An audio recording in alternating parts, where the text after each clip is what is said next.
오늘 우리가 읽은 말씀은 두 가지 사건이 함께 맞물려 있는 내용입니다.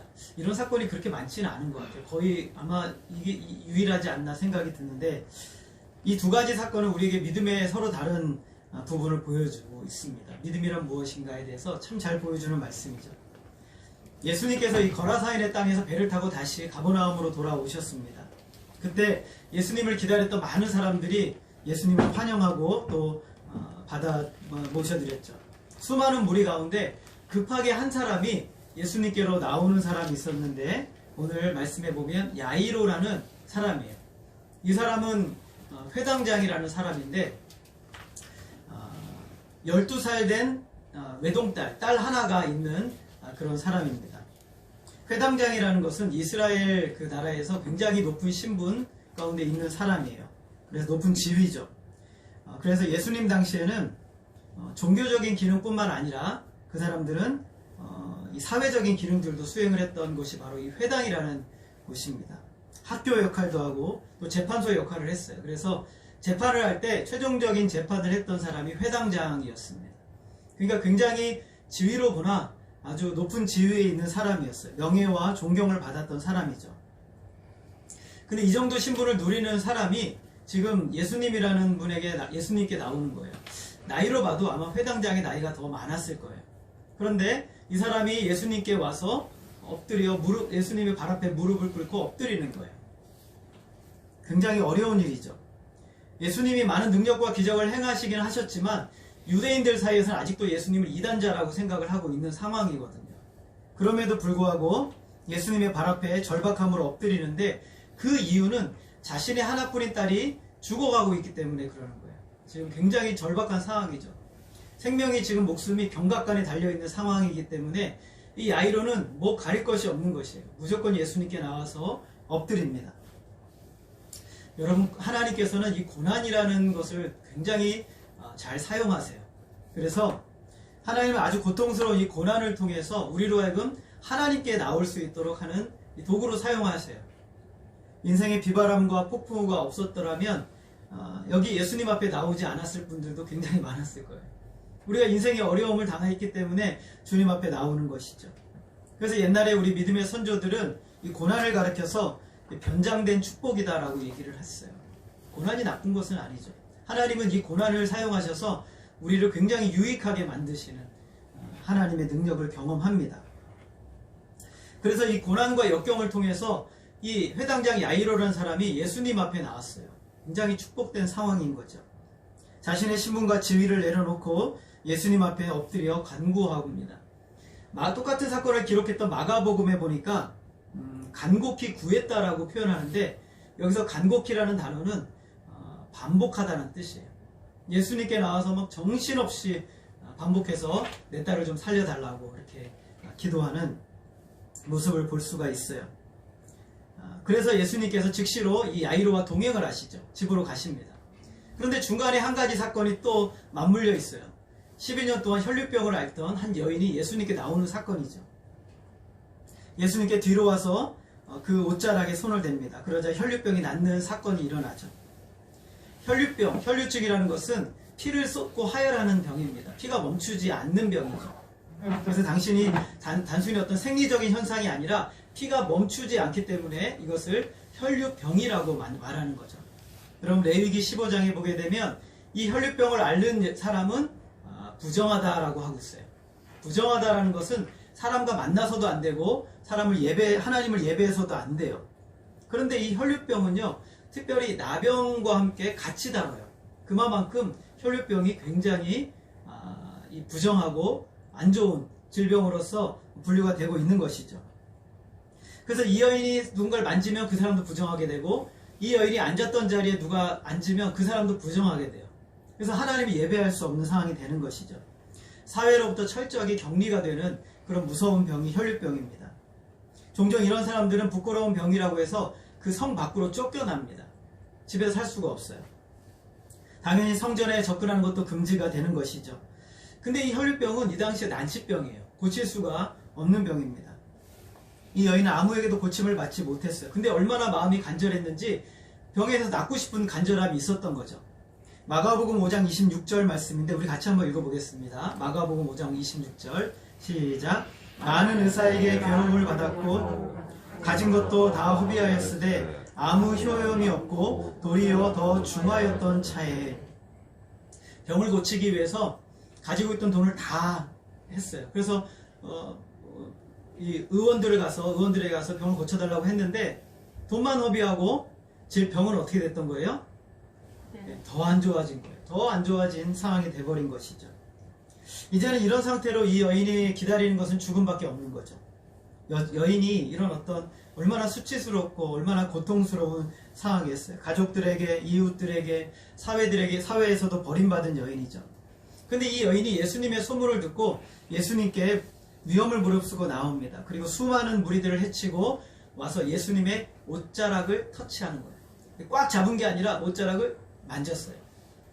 44절 우리 같이 한번 읽겠습니다. 시작. 예수의 뒤로 와서 그의 옷가에 손을 대니 혈루증이 즉시 그쳤더라.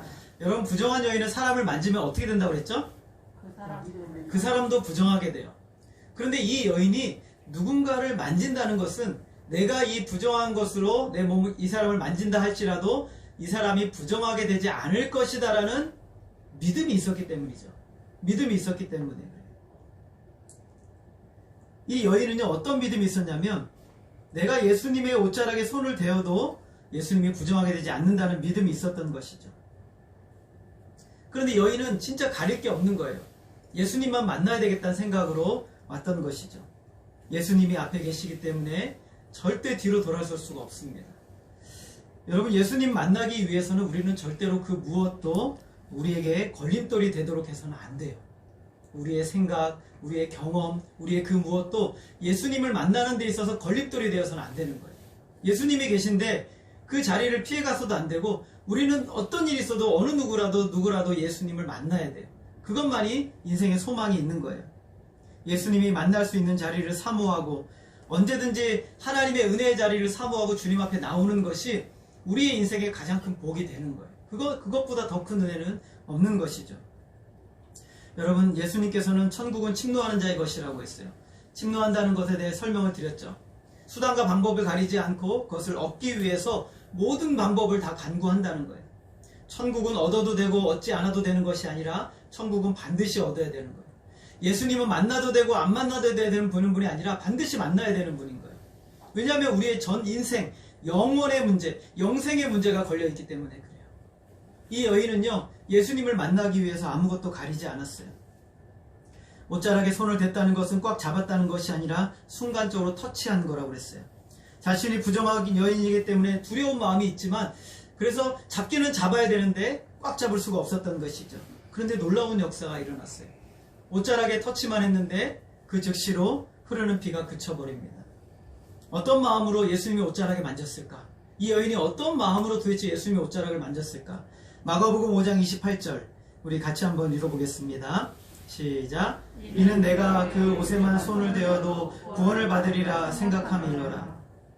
굉장한 믿음이죠. 이 여인은 마음속에요, 내가 예수님의 옷자락만 터치해도 난 나을 것이다 라고 믿었던 거예요. 어떻게 이런 믿음을 가질 수 있었을까? 부정한 사람이 어떤 사람을 만지면 부정하게 된다고 했어요. 그런데 이 여인의 마음속에는요, 내가 저분을 만져도 저 사람은 절대로 부정하게 되지 않을 것이다. 그리고 나는 고침을 받을 것이라 생각을 한 거예요. 이 여인이 예수님에 대해서 무엇이라고 생각했냐면 예수님을 하나님이라고 믿은 거예요. 예수님을 전능하신 하나님이라고 이 여인이 믿은 거죠. 인간의 부정은요, 하나님을 부정하게 만들 수가 없어요. 그러나 부정한 인간이 하나님 앞에 나아가면 죽어요. 살 수가 없는 것이죠. 그런데 이 여인은요, 예수님 앞에 나아가서 그 옷자락을 만지면 자신의 부정함이 깨끗해질 뿐만 아니라 자기가 하나님께, 주님께 받아들여질 것이라는 그런 확신도 있었어요. 주님은 날 받아주실 것이다. 내가 반드시 나을 것이다 라는 믿음이 있었던 것이죠. 여기서 생각했다라는 뜻은 생각하고 또 생각했다는 거예요. 생각하고 또 생각하고 주님은 날 받아주실 거야. 내가 주님의 옷자락만 만지면 나을 수 있을 거야. 주님이 반드시 나를 구원해 주실 거야. 이런 믿음을 계속 생각하고 또 생각했던 거예요. 여러분, 믿음은 한 번에 이루어지는 게 아니라 우리가 계속 그것을 생각하고 묵상하고 또 바라보며 말씀 가운데 붙들릴 때 어느 순간 성령께서 우리 속에 믿음을 집어넣어 주시는 거예요. 군중을 뚫고 들어가는 처절한 상황에서 이 여인은요, 오직 그 생각만 한 거예요. 내가 예수님의 옷자락만 되면 나는 구원을 받을 거야 생각하고 또 생각했어요. 힘들어서 포기할까 하는 생각도 중간에 들지 않았을까요? 그런데 다시 생각을 붙들었던 거예요. 내가 예수님의 옷자락을 반드시 붙들어야 돼. 예수님이 아니면 답이 없다고 생각하는 거예요. 다른 길은 없어요. 예수님의 옷에만 손을 대어도 내가 나을 것이라고 믿었던 것이죠. 포기는 이 여인의 계획에 없었어요. 근데 우리는 포기가 메뉴 제일 위에 있죠.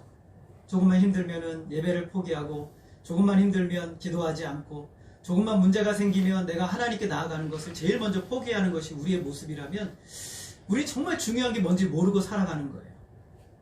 우리가 포기하지 말아야 될 것은 하나님에 관련된 모든 것은 포기해서는 안 되는 거예요. 그건 우리에게 있어 절대적인 거예요. 그거보다 중요한 건 없어요. 여러분의 영혼의 생명에 문제가 달린 것이기 때문이죠. 이 여인의 메뉴에는 포기가 없어요. 목숨이 걸렸어요. 45절 우리 같이 읽겠습니다. 시작. 예수께서 이르시되 내게 손을 댄 자가 누구냐 하시니 다 아니라 할 때 베드로가 이르되 주여 무리가 밀려들어 미나이다. 사람들이 너무 많으니까 예수님께 막 밀려들어서 예수님의 몸이 막 만져지고 막 이러는 거예요. 근데 예수님이 딱 멈춰서서 누가 나를 만졌냐 그랬더니 뭐라고 그래요? 네, 아무도 안 만졌다고 얘기를 하는, 꼭 우리나라 사람 같아요. 우리나라 사람들 막 이렇게 뭐 자기가 했는데 누가 그랬어 그러면 아무도 안 했대. 근데 이스라엘 백성들이 똑같아요. 예수님이 누가 나를 만졌느냐라고 물어보니까 뭐라고 말해요? 예, 아무도 아니라.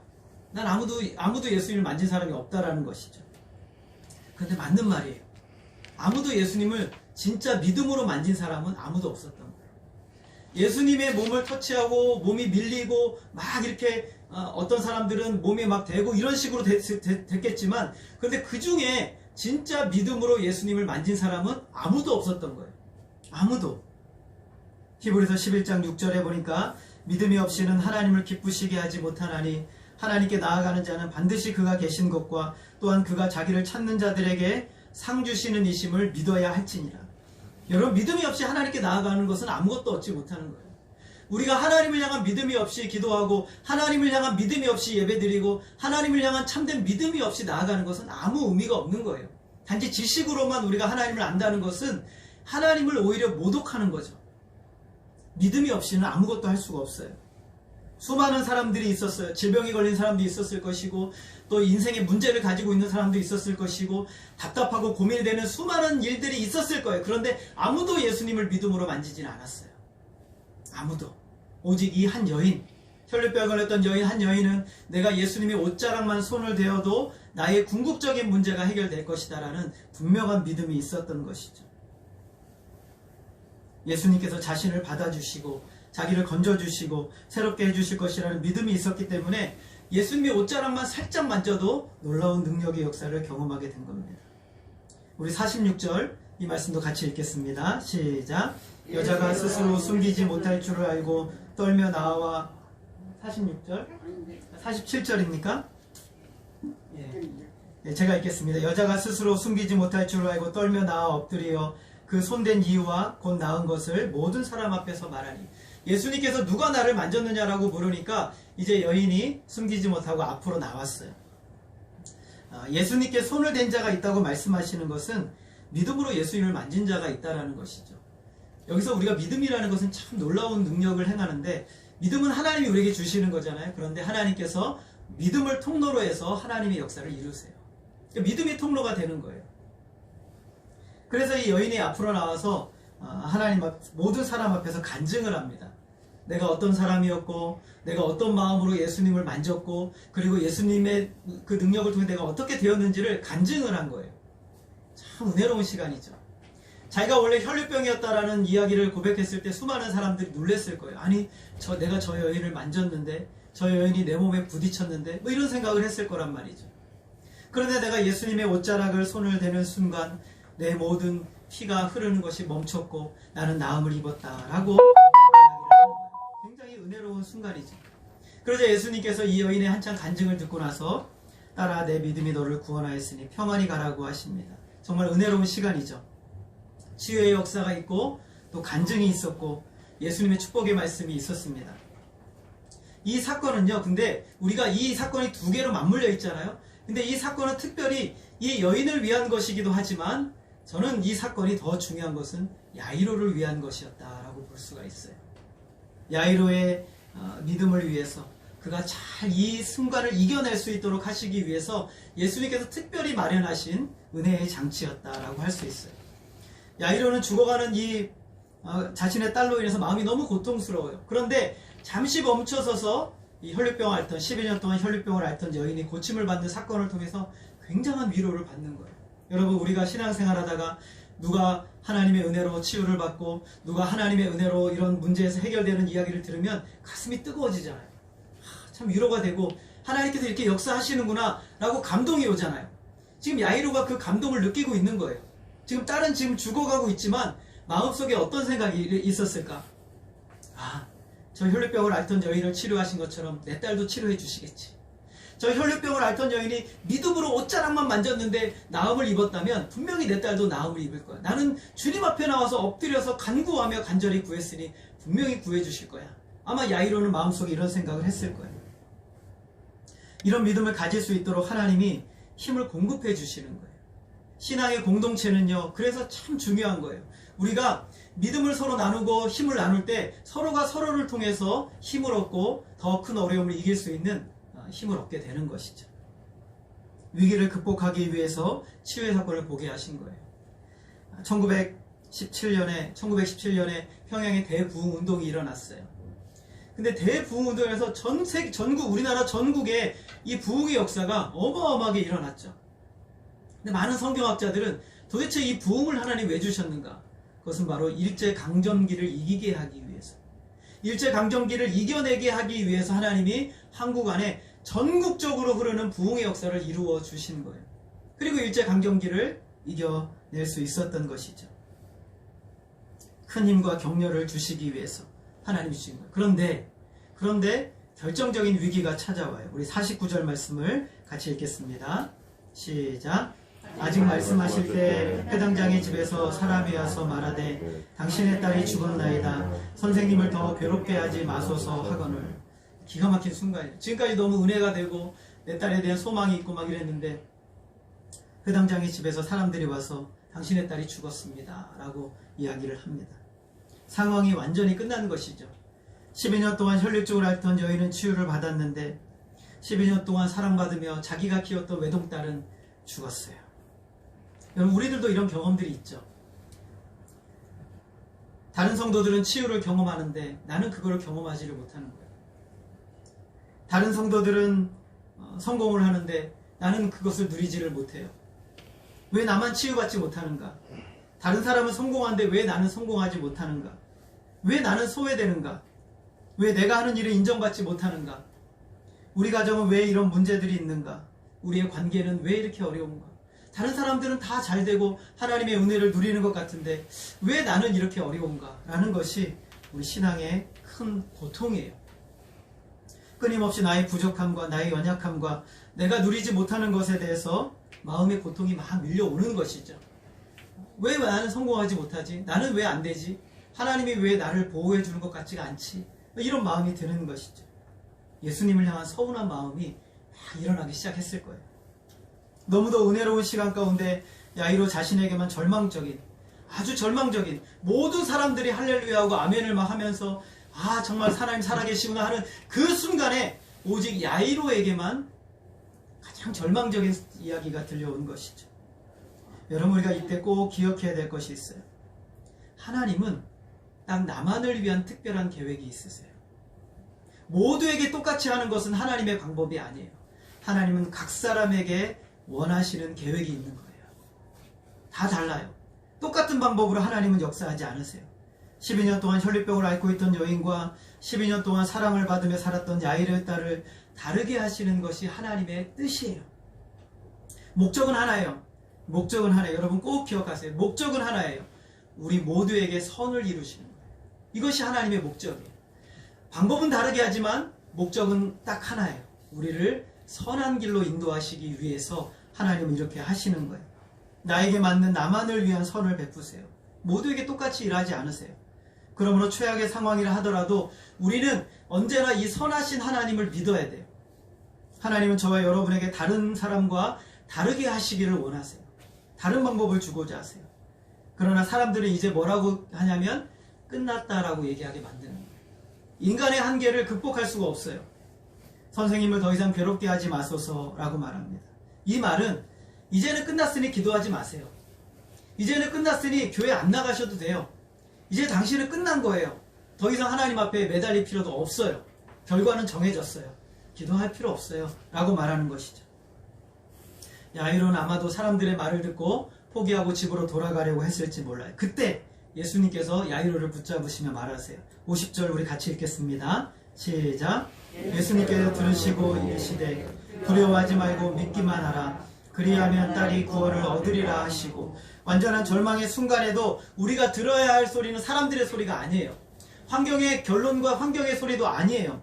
언제나 주님의 말씀이에요.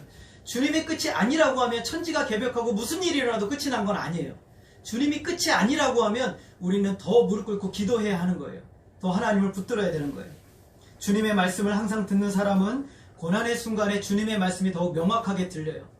주님께서 야이로를 향해 말씀하세요. 집에 가려고 하는, 아마도 그랬을 거예요. 집에 가려고 하는 야이로를 꽉 붙잡으시고 이렇게 말씀하세요. 두려워하지 말고 믿기만 해라. 그래야만 딸이 구원을 받을 것이다. 야이로가 이제 기도 안 할래요. 이러고 순간에 우리 주님께서 그를 딱 잡으시고, 야, 여기 무릎 꿇어. 두려워하지 말고 믿기만 해라. 두려워하지 말고 믿기만 해라 라고 말씀하세요. 마태복음, 마가복음, 누가복음이 이 야이로의 사건과 혈류병 걸린 사건을 동일하게 똑같이 기록하고 있어요. 그런데 공통점이 하나가 있어요. 공통점이 있는데 무엇이냐면, 따라하겠습니다. 야이로의 침묵. 야이로가 아무 말을 하지 않아요. 아무 말을 하지 않아요.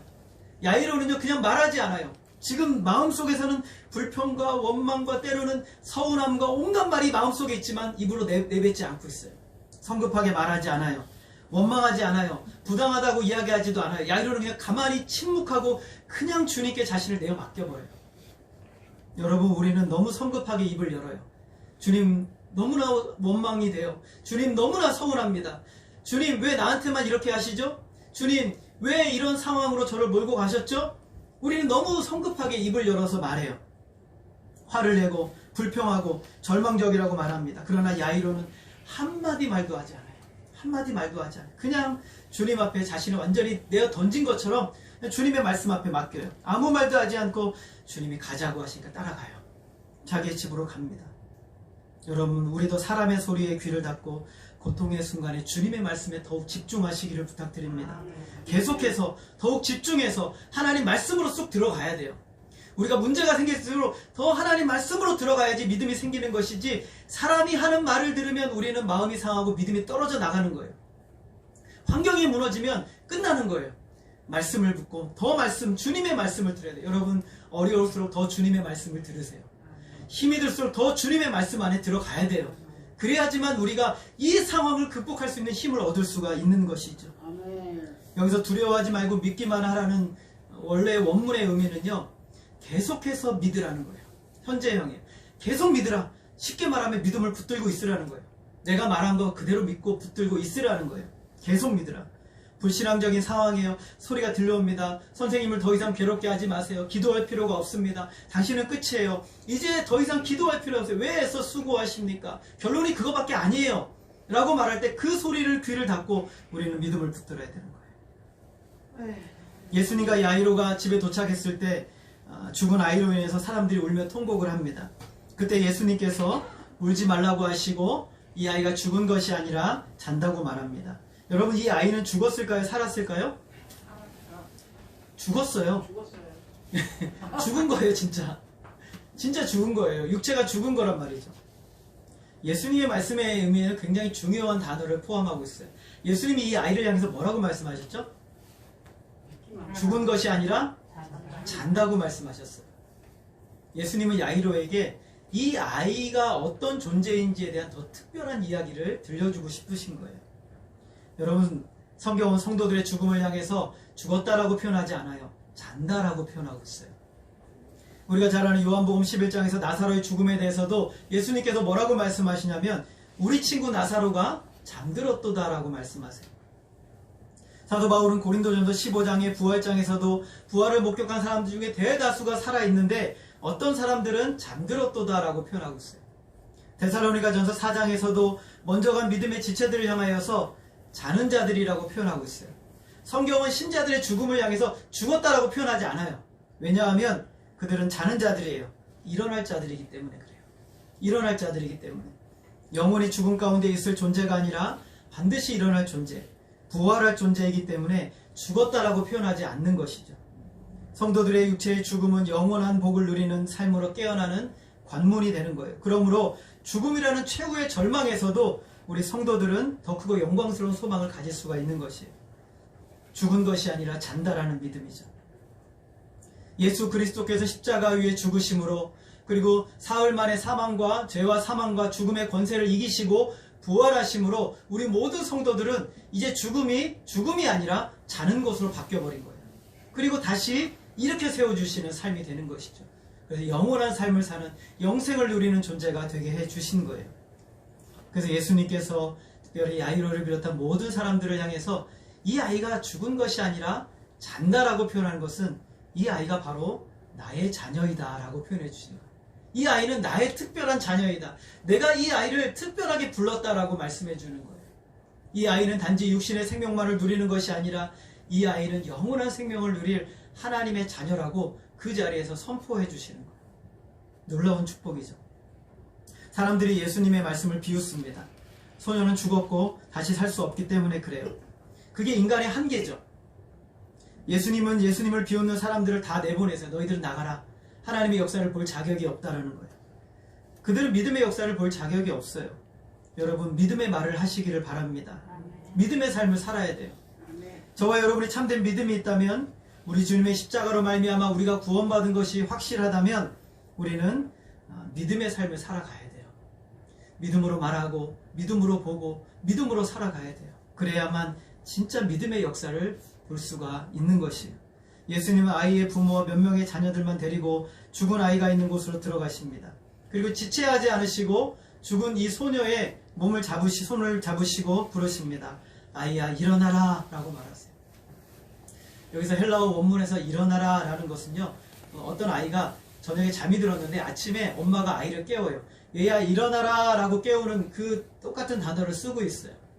이 아이가 죽은 것이 아니라 자는 것이니까 예수님께서 아이를 향해서 얘야 일어나라 라고 아침이다 라고 깨우시는 거예요. 깨우시는 거죠.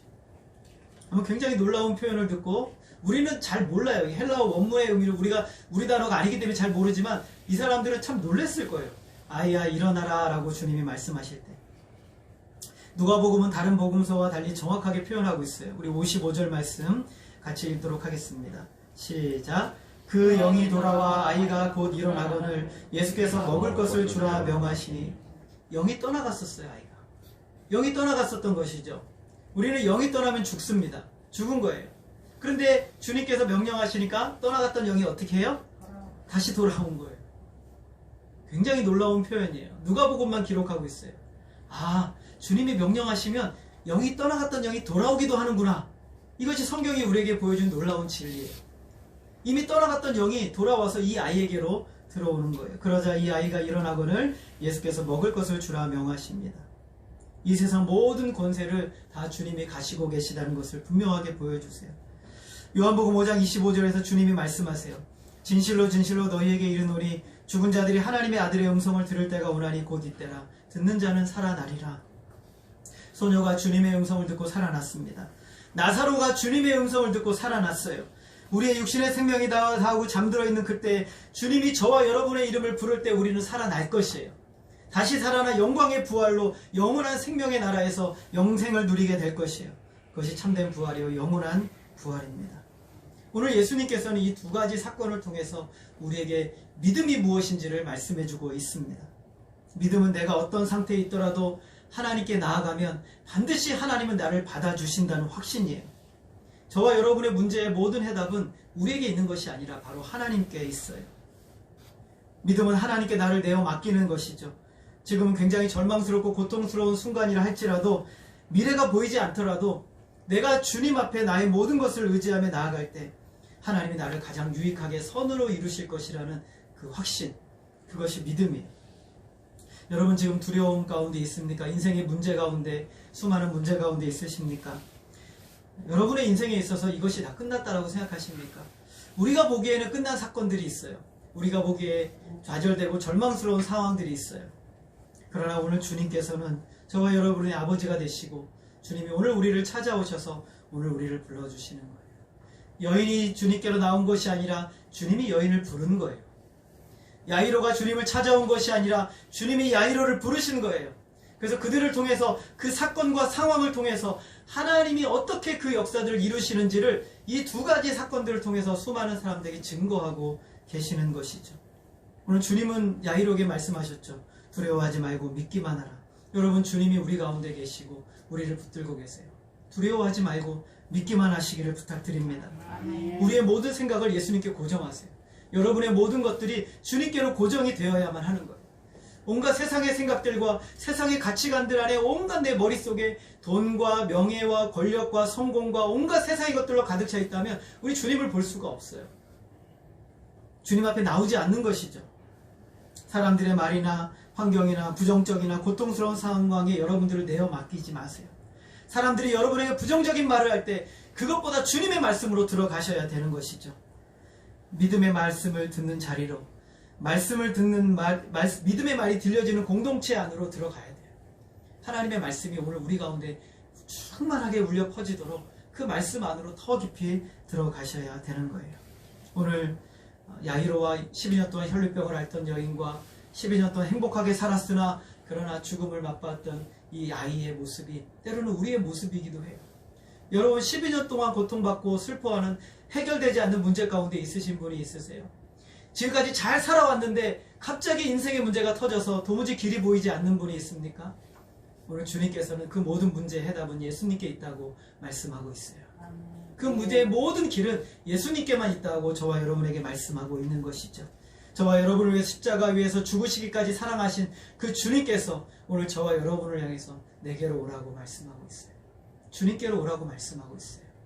오늘 그 모든 문제를 가지고 야이로와 같이 이 혈류병 걸린 여인과 같이 주님 앞에 나와서 내가 주님의 옷자락만 만져도 구원을 얻을 것이다.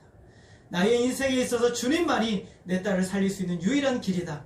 내 인생의 문제를 해결할 수 있는 유일한 길은 예수님밖에 없다라고 주님께 나와 주님이 주시는 은혜 안에서 누리시는 저와 여러분 되어지기를 주님의 이름으로 소원합니다. 기도하겠습니다. 하나님 아버지, 오늘 우리는 얼마나 인간적인 생각들과 나 자신 안에 얽매여 있는지요. 영광의 주님께서 우리 가운데 계시지만 참으로 그 주님을 외면하고 내 생각대로 내 방법대로 살아가며 성공하려 하는 어리석은 생각에 사로잡혀 있지 않습니까?